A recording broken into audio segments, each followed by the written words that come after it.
Good morning, everybody. Let's take a look at an impco J LP regulator off of propane. This one was overpressurizing the system, causing the forklift to not run well. It can also cause the forklift not to run. Let's tear it apart and take a look inside. If you haven't messed with these before, you got a water lines. Your coolant line passes through here. That'll keep it from freezing up. If your regulator is getting frosted over, you're either low on coolant or have an air pocket that needs that hot coolant to keep this from freezing.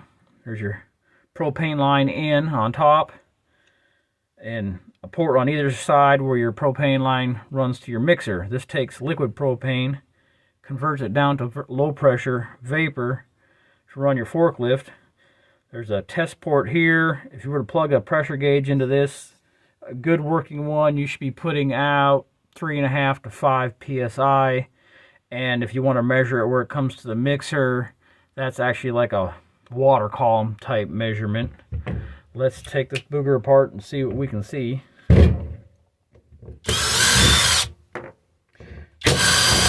There's a lot of different variations of these. This is a more old style.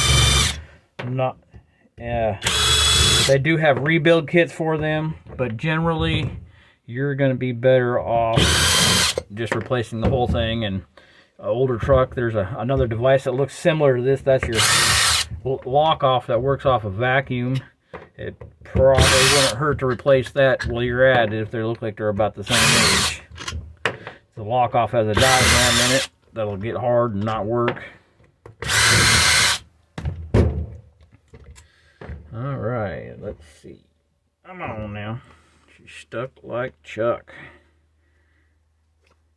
Well, here's the pull this side off.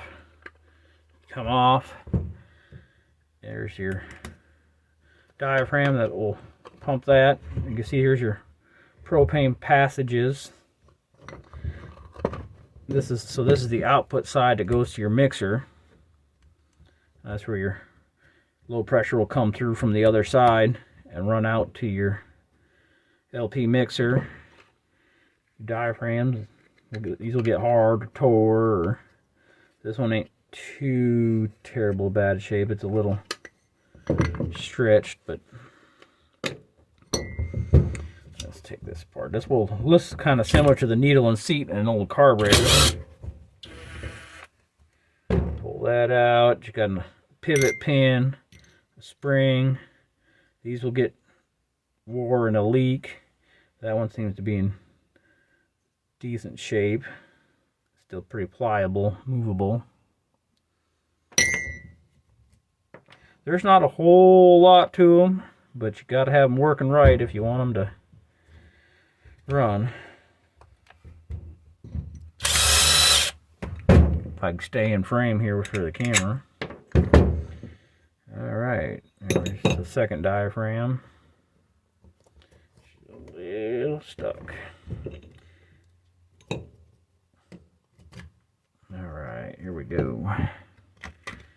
There's plate, another diaphragm, and here's your valve. And see, this is where your incoming propane from your tank comes into first after your filter. And that diaphragm will push, well, I just lost the pin, this pin with a spring right here.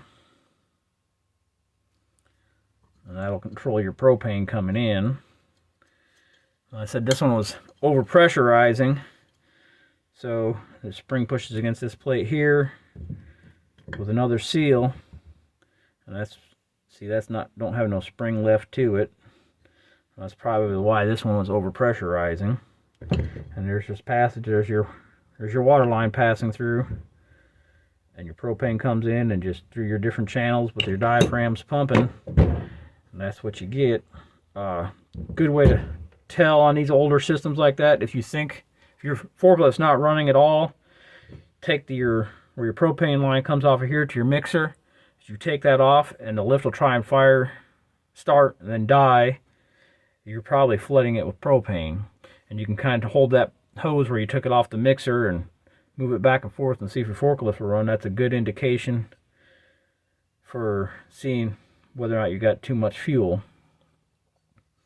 Like I said, it's pretty simple design. There's not a whole lot to it.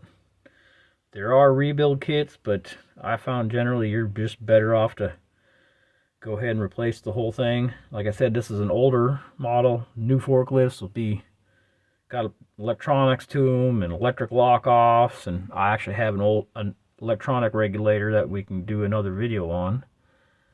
But there she is, simple, not a lot to it. That makes your forklift chooch. Twisted wrench out.